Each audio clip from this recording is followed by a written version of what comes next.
Assalamualaikum warahmatullahi wabarakatuh. Mari klik subscribe di channel ini dan aktifkan tanda loncengnya untuk mendapatkan update pemberitahuan di video berikutnya.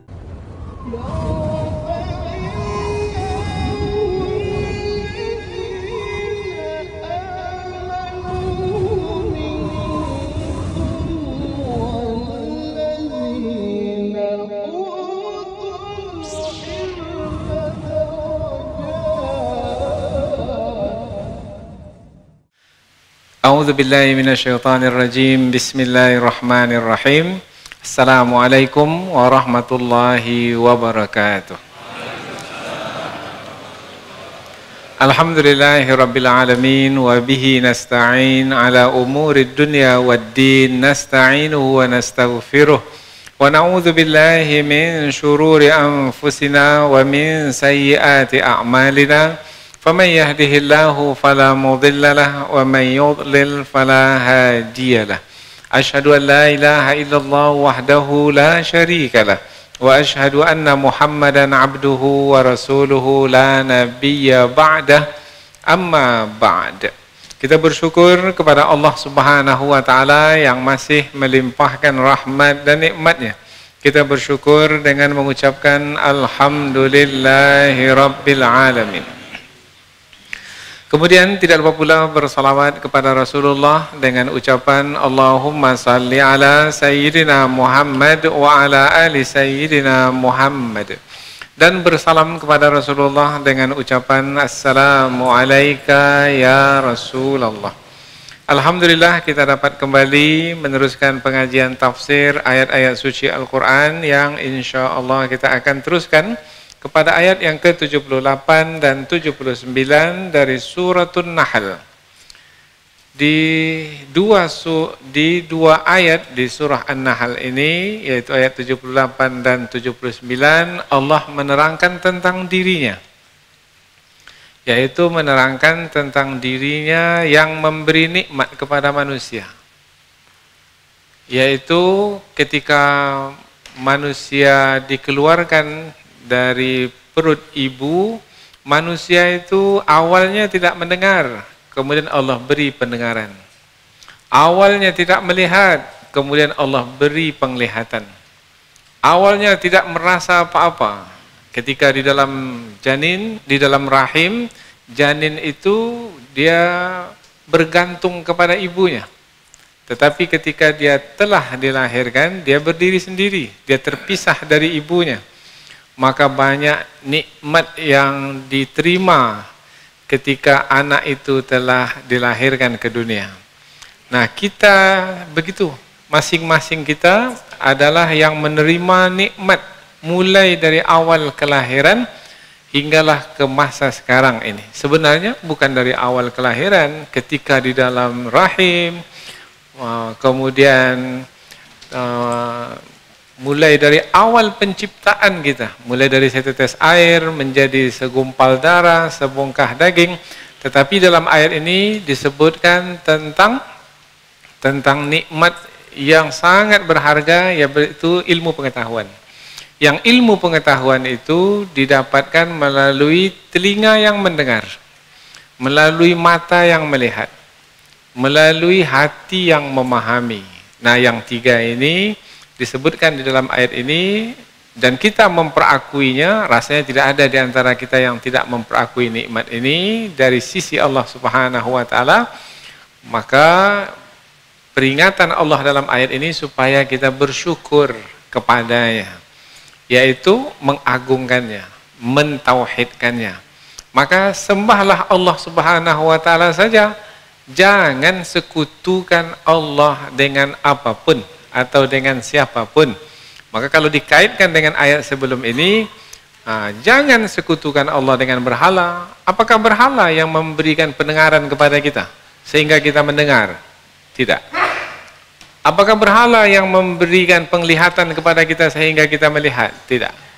Maka apabila selain Allah tidak memberi nikmat kepada kita, maka mengapa menyembah selain Allah itu? Maka yang patut untuk disembah dengan kebenaran hanyalah Allah. La ilaha illallah.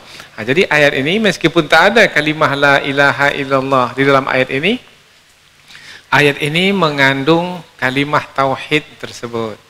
Maka mudah-mudahan dengan mempelajari ayat ini dan ayat-ayat yang seperti ini, bertambah hendaknya keimanan kita kepada Allah. Semakin teguh keyakinan kita kepada Allah. Dan mudah-mudahan terpelihara keimanan dan keyakinan yang benar ini sampai kita meninggal dunia. Dan itulah yang kita harapkan. Jadi majlis ilmu yang kita hadiri, bahkan banyak majlis ilmu yang kita hadiri, ada pagi, ada siang, ada petang, ada malam. Tujuannya adalah untuk menjaga iman yang ada dalam hati kita. Karena inilah yang akan kita bawa menghadap Allah Subhanahu wa taala. May ya'tihi mu'minan. Barang siapa yang datang menghadap Allah dalam keadaan beriman. Nah, Allah sebut dalam keadaan beriman. Faulaika lahum, maka bagi mereka itu ad-darajatul ula, derajat yang tinggi. Fi illiyin, kalau mati dalam keadaan beriman. Tetapi kalau mati dalam keadaan kufur, menyekutukan Allah, fi sijjin, tempat yang rendah, maka kuburnya itu adalah lubang dari lubang-lubang api neraka. Dan nanti di hari akhirat dimasukkan betul ke dalam api neraka. Jadi kehidupan sebenarnya yang mesti kita perhatikan adalah kehidupan berkaitan dengan keimanan kepada Allah Subhanahu wa taala. Itulah kehidupan yang sebenarnya. Tapi banyak manusia tidak menomorsatukan kehidupan dalam beriman kepada Allah.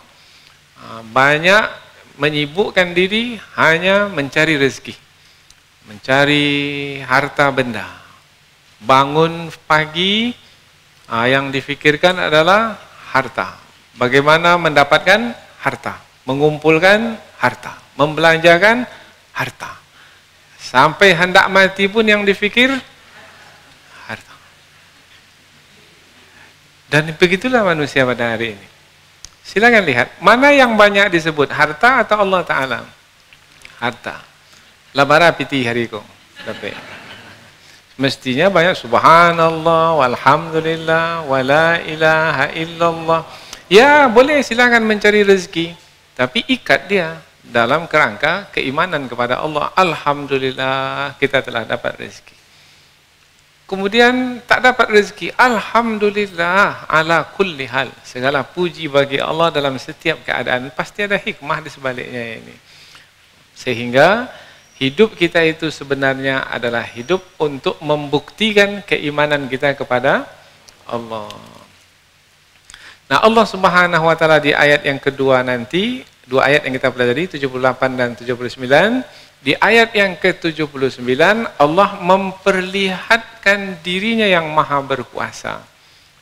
Dengan sangat mudah sekali manusia akan mendapati Allah yang maha berkuasa. Buka mata, lihat burung yang sedang terbang. Nah, burung itu bisa terbang di angkasa, tidak jatuh ke bumi. Siapa yang menahannya? Allah. Jangan dikatakan karena dia punya sayap, enggak. Karena ada juga burung yang punya sayap, dia tak bisa terbang. Bermakna yang membuat terbang itu adalah Allah Subhanahu wa taala. Nah, Allah dengan mudah sekali memperlihatkan tanda kekuasaannya, karena rasanya di mana-mana ada burung. Di Afrika, di Asia, di Australia, dan rasanya tidak ada manusia yang tidak mengetahui burung. Maka buka saja mata, kemudian melihat burung yang bisa terbang dan tidak jatuh ke bumi, maka itu adalah tanda kekuasaan Allah. Sebenarnya Allah ingin membawa kepada yang lebih lagi dari itu, yaitu apabila burung itu terbang tidak jatuh ke bumi, Allah adalah yang menahannya, maka langit yang dijunjungkan dan tidak jatuh ke bumi itu adalah juga Allah yang menahannya. Nah, jadi sebenarnya ayat itu adalah membimbing kita untuk mengenal Allah Subhanahu wa taala yang maha berkuasa.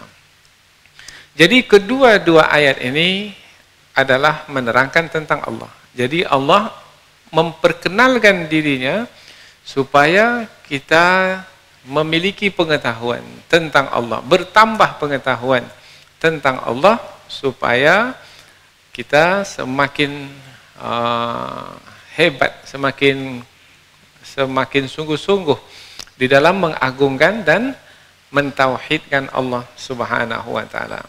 Inilah dua ayat yang kita pelajari, yaitu masih lagi berkaitan dengan mentauhidkan Allah. Apabila ayat sebelum ini menerangkan tentang Allah sebagai pemberi rezeki, maka ayat yang kita pelajari ini menerangkan tentang Allah sebagai pemberi nikmat pada diri kita, dan Allah sebagai yang maha berkuasa yang kita bisa lihat di alam semesta. Satu di antara yang ada di alam semesta ini adalah burung yang terbang di angkasa. Ada lagi yang lain? Ada, tapi nanti kita pelajari di ayat yang berikutnya. Inilah dia dua ayat. Sebagai muqaddimah, kita telah menyampaikannya bahwasanya pembahasan kita adalah tentang keimanan kepada Allah. Bermakna kajian kita ini adalah kajian akidah. Maka mudah-mudahan semakin kokoh akidah kita di dalam mentauhidkan Allah Subhanahu wa taala. Selanjutnya kita pindah ke tafsir ayat, yaitu penjelasan yang lebih panjang dari ayat, namun terlebih dahulu sebagaimana biasa kita akan membaca dan menerjemahkan ayat kata per kata supaya kita lebih dekat nantinya ketika menafsirkannya. Allah Subhanahu wa taala berfirman, A'udzu billahi minasyaitonir rajim. Wallahu akhrajakum min butuni ummahatikum la ta'lamuna syai'a. وَجَعَلَ لَكُمُ السَّمْعَ وَالْأَبْصَارَ وَالْأَفْئِدَةَ لَعَلَّكُمْ تَشْكُرُونَ أَلَمْ يَرَوْا إِلَى الطَّيْرِ مُسَخَّرَاتٍ فِي جَوِّ السَّمَاءِ مَا يُمْسِكُهُنَّ إِلَّا اللَّهُ إِنَّ فِي ذَلِكَ لَآيَاتٍ لِقَوْمٍ يُؤْمِنُونَ. Allah berfirman, Wallahu, dan Allah, akhrajakum, mengeluarkan kamu, mimbutuni, dari perut-perut, ummahatikum, ibumu, la ta'lamuna, dalam keadaan kamu tidak mengetahui, syai'an, sesuatu apapun.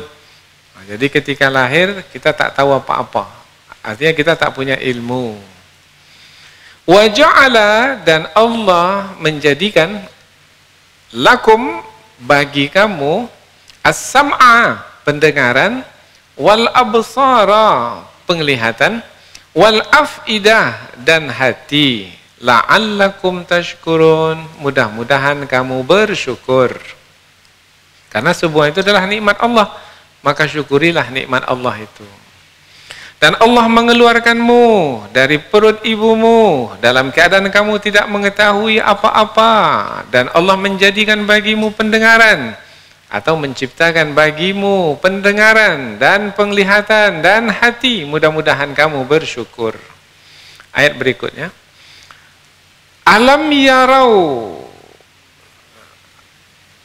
tidakkah mereka itu melihat, ilat tayri, kepada burung, musakharatin, yang dimudahkan, fi jawwis sama, di angkasa bebas. Nah, kita sebut fi jawwis sama, ini angkasa bebas. Sebenarnya fi jawwi, jawi angkasa, as-sama langit, maknanya di langit. Makna di langit ini arah ke langit, karena ketika kita melihat ke atas, kita melihat ke arah langit. Nah, dan burung itu terbang di atas kita. Ma yumsikuhunna, tidaklah yang menahannya, burung-burung tersebut, illa, kecuali Allah. Allah menahan, maknanya tidak jatuh ke bumi. Kalau kita campakkan diri kita dari lantai 3, bagaimana? Oh, jatuh ke bumi. Inna, sesungguhnya, fi dzalika, dalam perkara itu, yaitu tertahannya burung di angkasa itu, la ayatin, sungguh sebagai tanda, atau bukti kekuasaan Allah liqaumin, bagi kaum yu'minun, yang beriman kepada Allah yang berkuasa di alam semesta ini. Tidakkah mereka melihat atau memperhatikan kepada burung-burung yang dimudahkan oleh Allah terbang di angkasa bebas? Tidaklah yang menahan mereka kecuali Allah. Sesungguhnya dalam perkara itu sungguh terdapat tanda-tanda kekuasaan Allah bagi kaum yang beriman. Jadi dua ayat yang akan kita pelajari ini adalah menerangkan tentang Allah Subhanahu wa Ta'ala. Allah sendiri yang menerangkan tentang dirinya sebagai yang memberi nikmat kepada manusia dan sebagai yang memberi kekuatan kepada burung, yaitu melalui sayapnya, sehingga dengan sayapnya itu dia kepakkan sayapnya, dia gerakkan sayapnya, maka dia pun terbang. Kemudian dia terbang meninggi. Kemudian apabila dia ingin turun kembali, maka dikepakkan lagi sayapnya, kemudian dia arahkan tubuhnya merendah, kemudian hinggap. Nah, melalui sayap tersebut, maka burung itu pun terbang, tidak jatuh ke bumi. Tetapi jangan difahami karena sayap itu dia tertahan di angkasa, tidak. Semua itu berlaku dengan izin Allah Subhanahu wa Ta'ala. Jadi pada hakikatnya, yang menahan burung itu sehingga tidak jatuh ke bumi adalah Allah. Karena ada juga burung yang punya sayap tapi tak bisa terbang dia. Burung apa? Burung kiwi umpamanya. Ada yang mengatakan burung ya, burung unta. Ya, burung unta itu ada sayapnya, ada, tapi tak begitu besar. Badannya lebih besar dari sayapnya, maka dia pun tak bisa terbang. Ya, jadi ada beberapa burung punya sayap tetapi tidak bisa terbang. Maksudnya adalah jangan fahami bahwasanya burung itu sendiri yang membuat dirinya bisa terbang. Tidak, tetapi dengan izin atau kehendak Allah. Kemudian manusia mempelajari tentang pergerakan burung itu, sehingga akhirnya manusia bisa menciptakan pesawat terbang. Pesawat terbang dicipta adalah dengan melihat, memperhatikan burung. Maka kalau kita lihat asal muawwal dari pesawat terbang itu dibuat adalah manusia itu sendiri yang mencontoh burung. Dibuatnya sayap untuk mengepakkan, untuk dikepakkan, digerakkan supaya dia bisa terbang. Tapi berkali-kali dibuat, manusia jatuh juga. Nah, akhirnya terus dibuat pengkajian, penelitian, sampailah akhirnya manusia mendapatkan pengetahuan membuat pesawat terbang seperti yang kita saksikan sekarang. Baik, pembahasan kita bukan itu. Pembahasan kita adalah tentang Allah yang menahan burung itu. Berarti kalau pesawat terbang itu terbang sekarang, itu pun dengan izin Allah. Kalau Allah tak izinkan, tak terbang pesawat itu. Atau sampai di angkasa, jatuh. Ya, jatuh.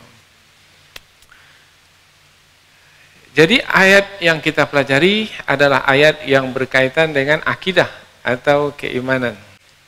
Dan akidah inilah yang menentukan nilai kita sebenarnya. Kita ini sama-sama salat tadi. Salat maghrib sama, dengan imam yang sama, di masjid yang sama. Begitu juga salat isya, kita berjamaah di shaf yang sama, dengan imam yang sama, di tempat yang sama. Tetapi belum tentu lagi pahala kita sama. Apa yang menentukan seorang mendapat pahala lebih banyak? Keimanannya kepada Allah. Apabila keimanannya lebih kuat, sehingga ia menjadi lebih khusyuk dalam salat, maka salatnya lebih berharga, lebih bernilai, lebih tinggi berbanding salat saudaranya yang lain, yang mungkin hanya sekedar salat saja.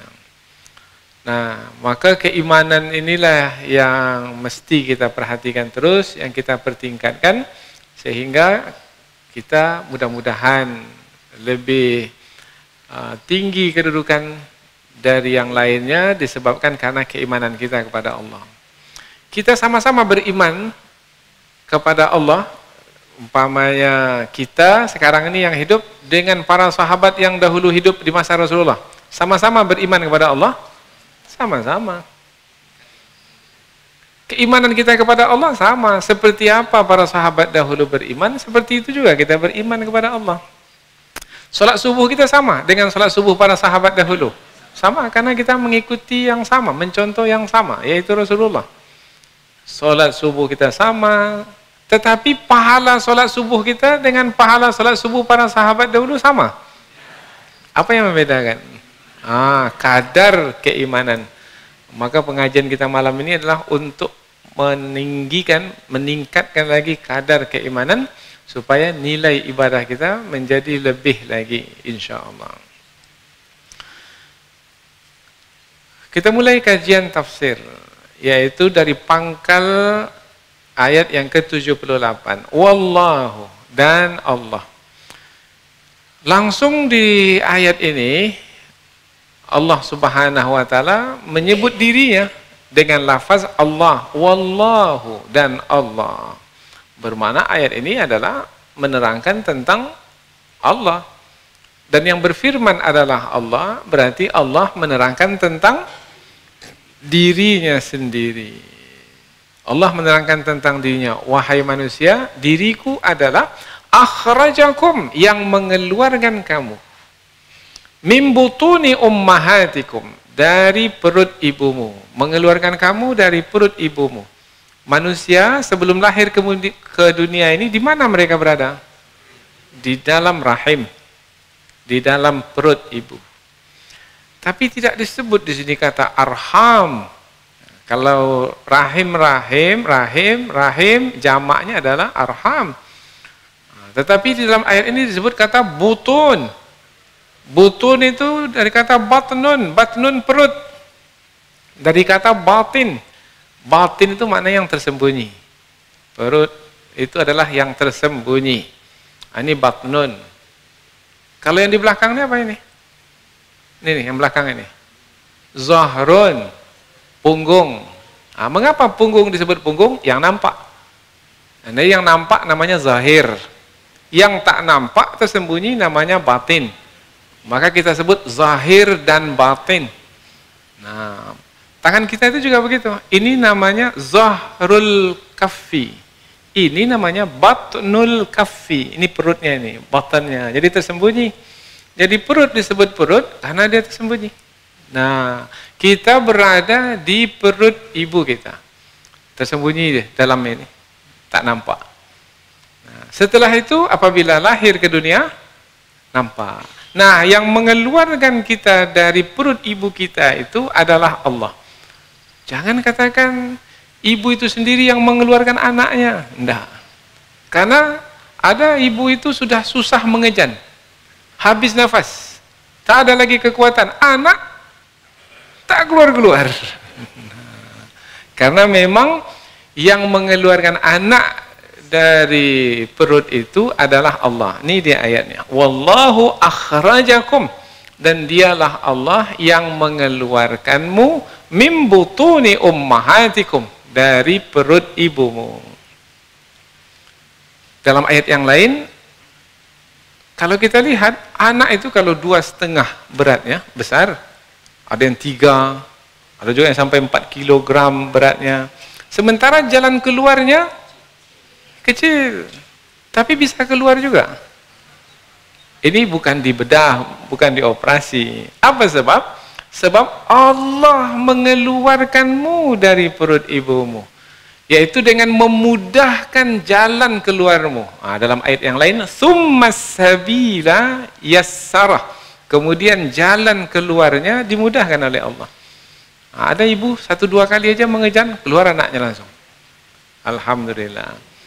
Dan lebih lagi adalah ketika Allah mudahkan jalan keluarnya itu, yaitu dengan menggerakkan tubuh anak itu sehingga kepalanya ke bawah. Mudah jalan keluarnya. Itu namanya kelahiran normal. Tapi ada juga yang susah keluarnya. Karena yang ke bawah itu bukan kepalanya, kakinya. Itu disebut sungsang. Maka kata dokter, ini sungsang anaknya dalam nih.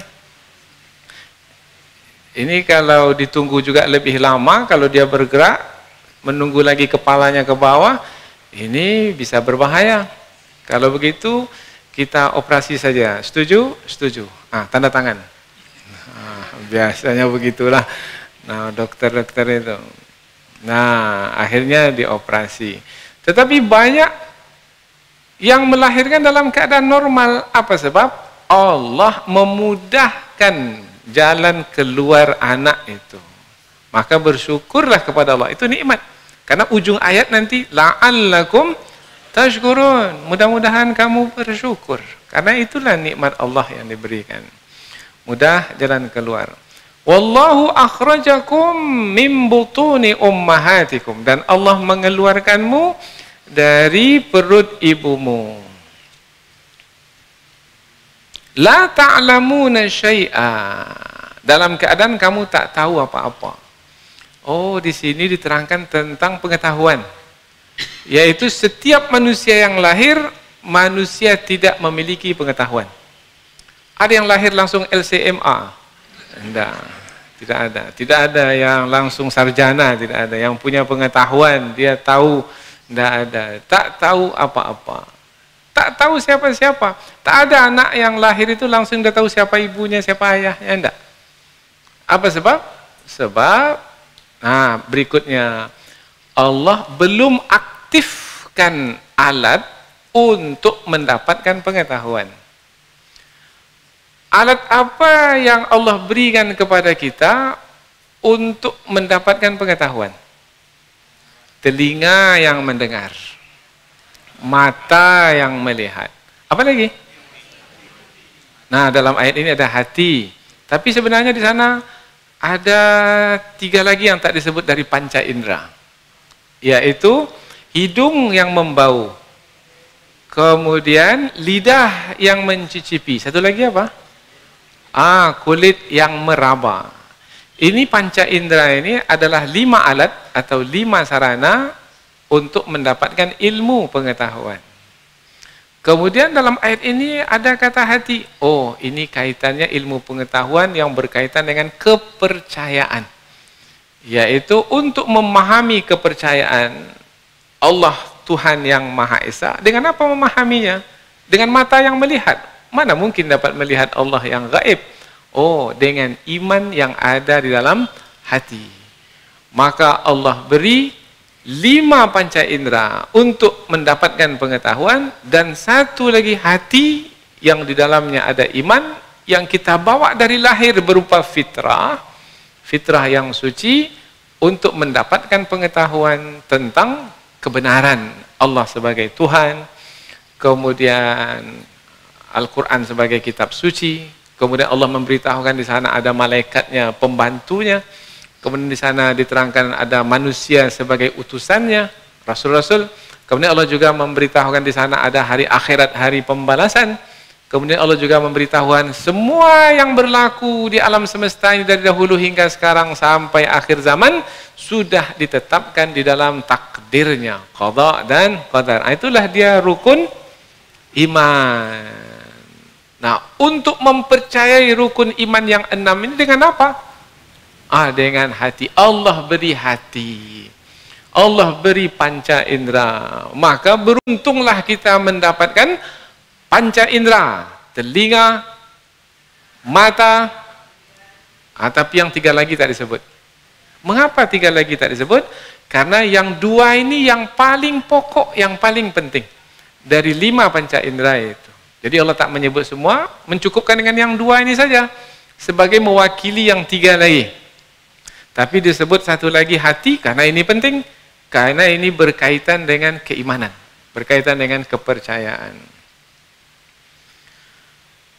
Wa ja'ala lakumus sam'a, dan Allah menjadikan atau menciptakan lakum bagi kamu as-sam'a, pendengaran, wal absar, dan penglihatan, wal afidah, dan hati. Allah menjadikan bagi kamu, maknanya Allah memberikan kepadamu atau menciptakan untukmu pendengaran. Tidak telinga disebut di sini. Apa beda antara telinga dengan pendengaran? Ada punya telinga? Ada. Ada mendengar?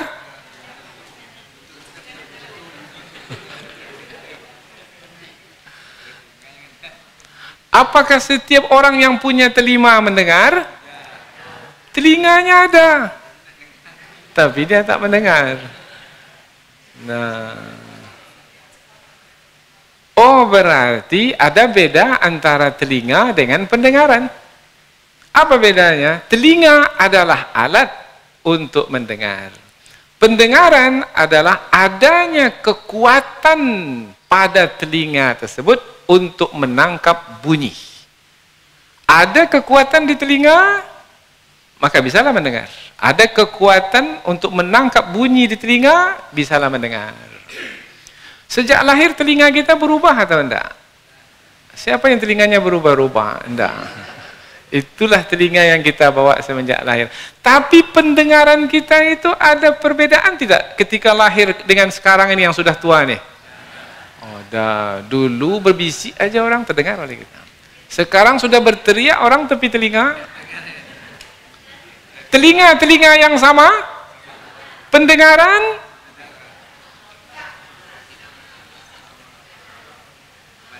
telinga yang sama, tapi pendengaran berbeda.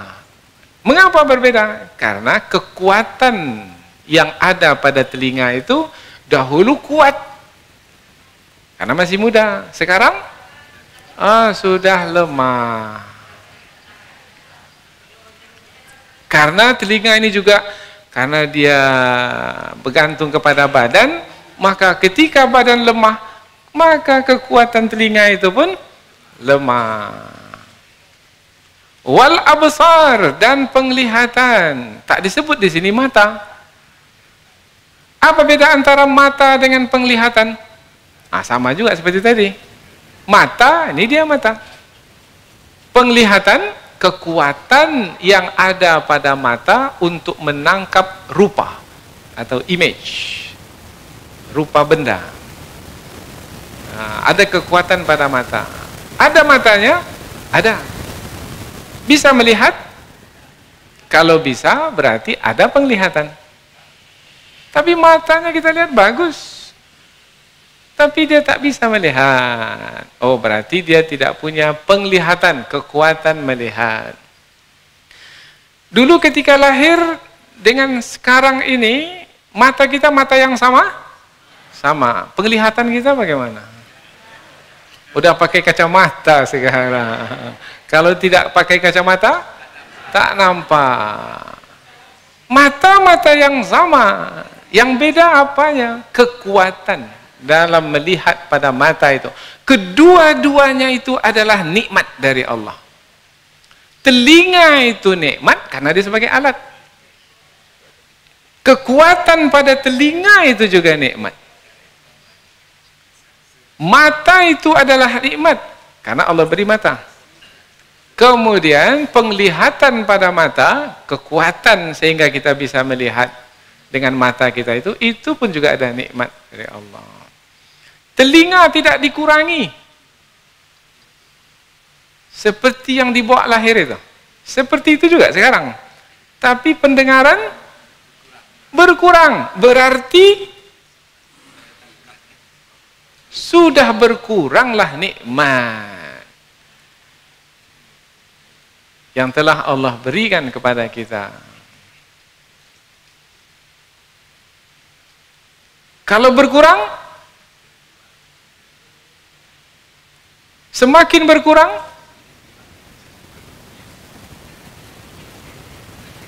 semestinya mengingat Allah Subhanahu wa ta'ala. Semakin mendekatkan diri kepada Allah, berarti ada peringatan dari Allah. Ini aku tarik sedikit-sedikit nih. Setelah ini, aku tarik habis. Sebelum ku tarik habis, gunakanlah pendengaran itu. Dengar pengajian, jangan tidur. Karena biasanya ketika orang itu tidur, telinganya bagaimana? Tak mendengar. Kecuali kalau suara diangkat sedikit lebih, baru terdengar. Terkejut dia, itu namanya dikejutkan. Tapi kalau suara biasa-biasa, suara ustadz itu seperti itu terus, dan dia tersandar pula di tiang. Sudah tak terdengar lagi. Maka dalam kisah Ashabul Kahfi, Allah menyebut fadarabna ala adhanihim fil kahfi sinina adada.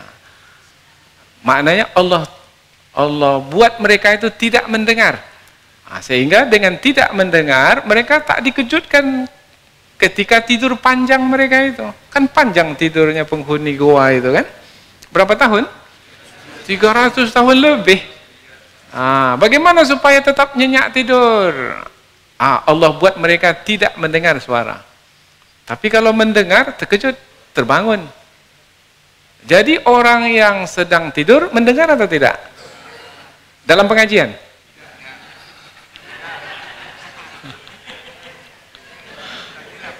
Tidak. Ada punya telinga? Mendengar? Macam mana mau mendengar? Tidur. Maka tidak mensyukuri nikmat Allah. Wa ja'ala lakumus sam'a wal absara wal afidah, dan hati. Nikmat yang ketiga yang Allah beri adalah hati, afidah.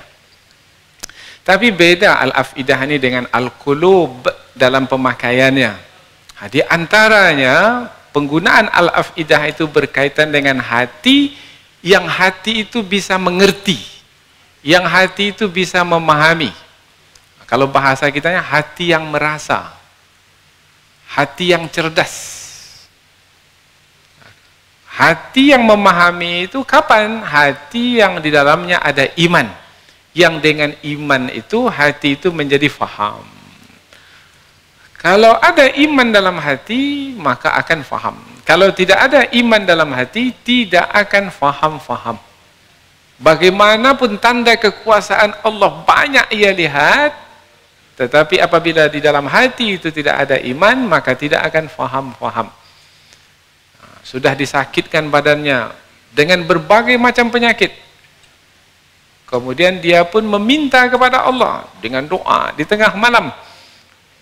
Kemudian dia sembuh. Mestinya dia faham yang menyembuhkannya adalah Allah. Sudah macam-macam penyakit, tapi tak faham-faham. Bermakna apanya yang bermasalah? Afidah, hati. Nah, hati yang digunakan di sini adalah hati yang di dalamnya itu ada iman untuk memahami. Hati yang memahami, hati yang meyakini, hati yang beriman, hati yang mempercayai, hati yang berkaitan dengan kepercayaan, pengetahuan, pemahaman. Ini adalah tempatnya di hati. Mata sebagai sarana. Lihat matahari yang terbit terbenam, matahari itu bergerak. Kalau matahari itu bergerak, pasti ada yang menggerakkannya. Yang menggerakkannya pasti yang maha berkuasa, yaitu yang menciptakannya. Dialah Allah Subhanahu wa ta'ala. Siapa yang sampai kepada kesimpulan ini? Yang punya hati. Maka berapa banyak orang nanti dimasukkan ke dalam neraka, dipenuhkan neraka itu. Untuk siapa? Untuk orang yang punya hati, tetapi dengan hati itu dia tidak memahami. Lahum qulubun la yafqahuna biha. Mereka punya hati tapi tak memahami dengannya. Kita punya hati? Faham? Alhamdulillah. Itulah yang Allah inginkan. Segala puji bagi Allah yang telah memberikan hati yang di dalamnya ada iman sehingga kita memahami. Wa ja'ala lakumus sam'a, dan Allah memberikan untukmu pendengaran, wal absar, dan penglihatan, wal afidah, dan hati. Kalau kita lihat dari sisi bahasa Arab. Nah, ini dari sisi bahasa Arab. Ini tambahan saja. Siapa yang belajar bahasa Arab, dalam bahasa Arab itu ada bentuk satu ada bentuk dua, ada bentuk jamak. Mufrad, musanna, jamak. Kalau dalam bahasa Inggris dibagi dua aja. Singular, plural. Satu dan jamak. Tapi kalau dalam bahasa Arab satu, dua, dan jamak. Nah, kalau kita perhatikan untuk pendengaran itu dibuat dalam bentuk singular. Satu. As-sam'a, bukan asma', bukan. Bentuk satu. Kalau absar, itu bentuk jamak. Wal af'idah, itu bentuk jamak. Untuk pendengaran, bentuk satu. Untuk penglihatan, bentuk banyak. Untuk hati yang memahami, bentuk banyak. Mengapa untuk pendengaran ini berbentuk satu? Singular. Siapa bisa jawab? Siapa yang bisa jadi ahli tafsir?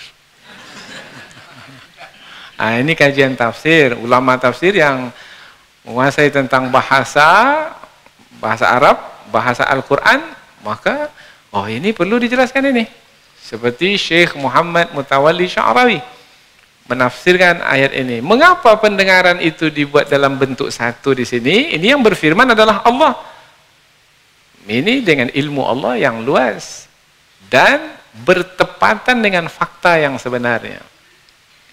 Karena pendengaran itu sebenarnya satu. Dan penglihatan itu bisa jadi banyak.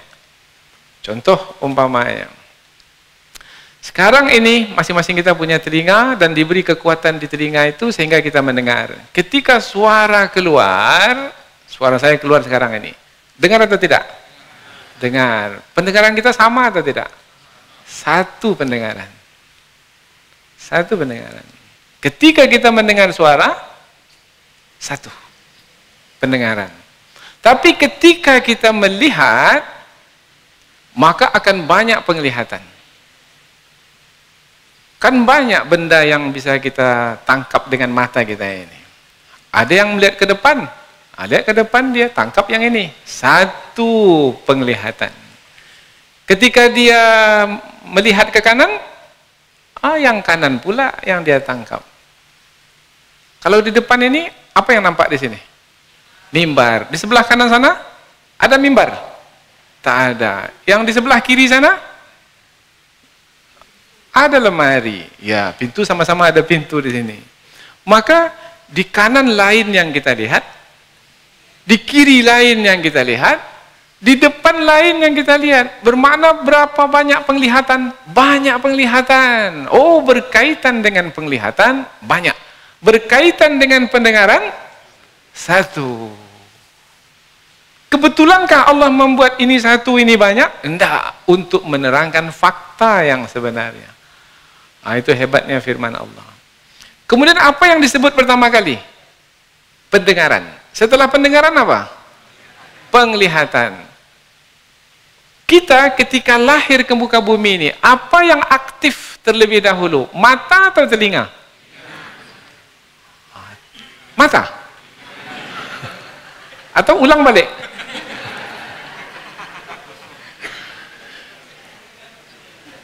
Telinga terlebih dahulu yang aktif. Keluar saja anak itu dari perut ibunya, telinganya itu langsung mendengar.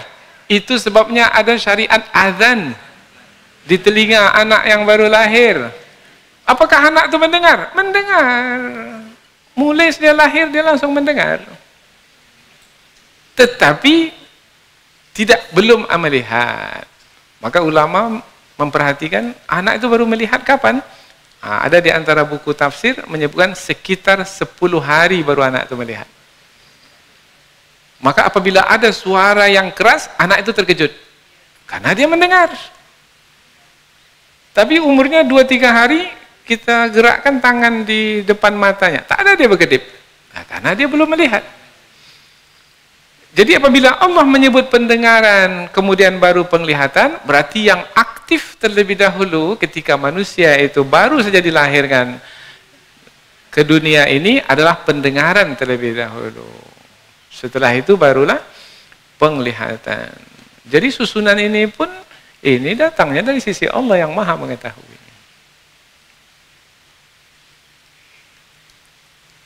Sebenarnya kalau kita kaji-kaji ini banyak nikmat Allah ini, bukan hanya di telinga atau di mata atau di hati, sampai kepada kelahiran itu pun nikmat Allah.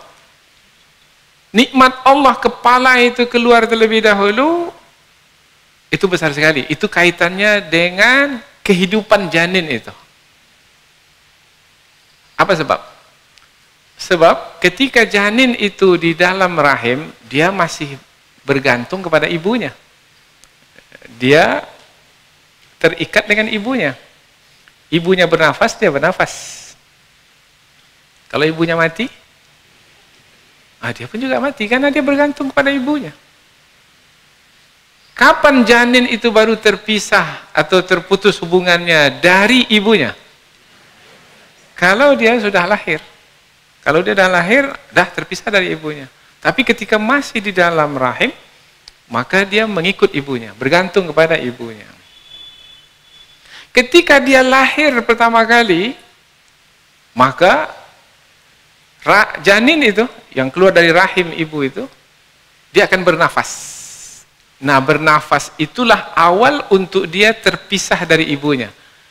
Tadi ketika di dalam rahim, bernafas ibunya, dapat pula lah dia. Tapi ketika nanti lahir, dia akan bernafas dengan dirinya sendiri. Maka apabila kepala anak itu yang lahir terlebih dahulu, maka dia langsung bisa bernafas. Maka kalau lambat pun kelahiran dari badannya itu sampai ke kakinya, dia insya Allah akan masih bertahan.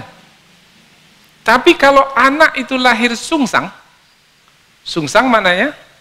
Kakinya terlebih dahulu, kaki sudah keluar, dan lama pula proses mengeluarkannya, anak itu tak bisa bernafas. Apa sebab? Kepalanya masih di dalam, maka bisa jadi anak itu mati.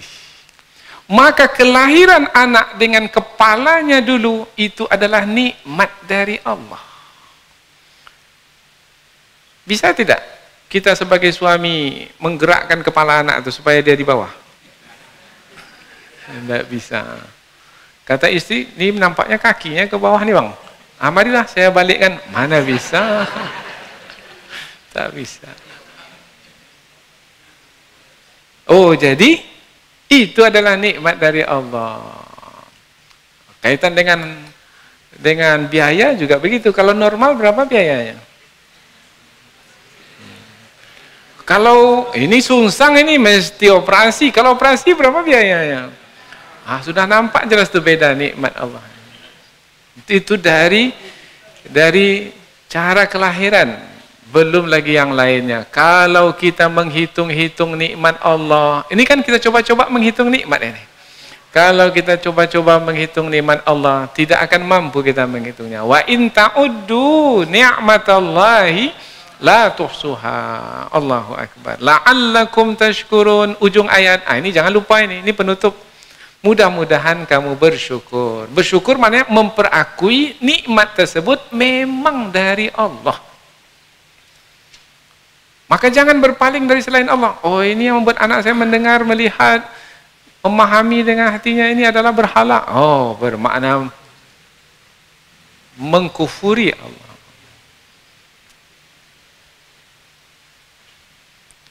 Ayat berikutnya lagi. Alam yarau ila tayri musakhkharatin fi jawis sama'. Tidakkah mereka itu memperhatikan burung-burung yang dimudahkan untuk terbang di angkasa bebas? Ma yumsikuhunna illallah. Tidaklah yang menahannya di angkasa itu sehingga tidak terjatuh ke bumi kecuali Allah. Tak ada yang menahannya kecuali Allah. Tak ada selain Allah yang menahan burung itu. Yang menahan burung itu sehingga tidak terjatuh ke bumi adalah Allah. Maka tauhidkanlah Allah, agungkanlah Allah, syukurilah Allah. Karena kita kaji-kajilah yang membuat burung itu tertahan apa? Sayapnya. Tidak juga, karena ada burung yang bersayap tetapi tidak bisa terbang. Kemudian apa yang membuat dia tertahan? Allah, yaitu dengan meletakkan kekuatan pada sayap burung itu. Sehingga dengan sayapnya yang kuat, dengan tulang-tulangnya yang banyak kuat, dengan gerakan tulangnya yang sedemikian rupa, sehingga ketika sayap itu dikepakkan, dia bisa terbang. Kemudian apabila dia bentangkan, diamkan, kemudian dia bisa menukik turun. Kemudian ketika dia hinggap, dia bisa menutupkan kembali sayap-sayapnya itu. Nah, itu siapa yang memberlakukan semua itu? Allah Subhanahu wa ta'ala. Jadi banyak tanda kekuasaan Allah yang ada di alam semesta ini, tinggal manusia itu mau memperhatikan atau tidak. Nah, ketika disebut apakah manusia tidak memperhatikan? Memperhatikan dengan apa? Memperhatikan dengan apa? Melihat dengan apa? Ada mata. Faham?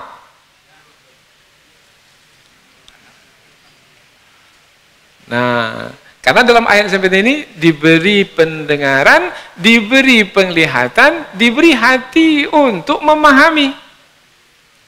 Melihat, melihat, mendengar, mendengar, faham. Oh, bermakna yang sangat menentukan itu bukan hanya telinga yang mendengar, bukan hanya mata yang melihat, tapi hati yang memahami. Maka ada juga ayat Al-Quran yang menyebutkan bahwasanya ada telinga itu mendengar tetapi tidak memahami. Ada mata itu yang melihat tetapi tidak memahami. Bahkan ada yang telinganya tak mendengar. Dia tuli tapi dia memahami. Karena dia memahami melalui panca inderanya yang lain. Ada yang tidak melihat, buta, tapi hatinya memahami. Karena dia bisa memahami dengan panca indera yang lain. Mana yang lebih baik? Yang melihat atau yang buta? Tapi mesti disambung di ujungnya. Yaitu yang melihat tapi tak memahami. Buta tapi memahami. Mana yang baik? Melihat tapi memahami. Tak ada di situ. Yang ada itu dua saja.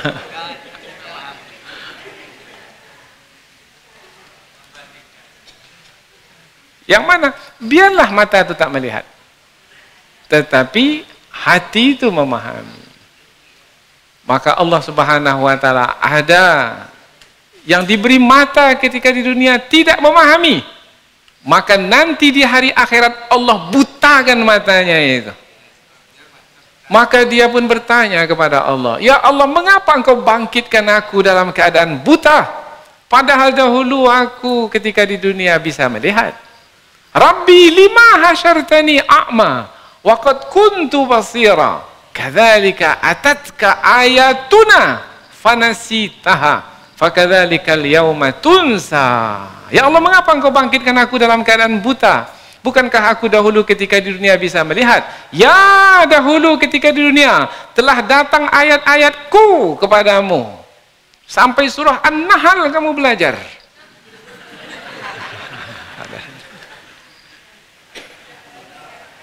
Kamu mendengar dengan telingamu, tapi kamu tidak memahami. Maka dibangkitkan dalam keadaan buta. Na'udzubillah. Na'udzubillah. Inna fi dzalika laayatil liqaumin yu'minun. Sesungguhnya burung yang terbang, yang tidak jatuh ke bumi itu, yang diperhatikan oleh orang yang memahami, maka dia akan memahami. Itulah dia tanda kekuasaan Allah. Dapat dia di situ pelajaran, karena dia adalah kaum yang beriman. Kalau kaum yang tidak beriman, tak faham. Banyak burung terbang, banyaknya burung terbang. Dia hanya melihat saja. Dia tidak memahami. Subhanallah. Ini orang yang faham. Subhanallah, burung itu terbang karena Allah yang menahannya di angkasa. Kalau Allah berkehendaki burung itu jatuh dia. Subhanallah. Kalau orang kafir tak ada keimanan, maka tidak menjadi tanda kekuasaan apa yang dia lihat. Padahal setiap apa yang dia lihat adalah tanda-tanda kekuasaan Allah di alam semesta ini. Inilah dia dua ayat yang kita pelajari, masih berkaitan dengan Allah Subhanahu wa taala. Mudah-mudahan bertambah keimanan dan keyakinan kita kepadanya. Subhanakallahumma wa bihamdika asyhadu an la ilaha illa anta wa astaghfiruka wa atubu ilaik. Wassalamualaikum warahmatullahi wabarakatuh.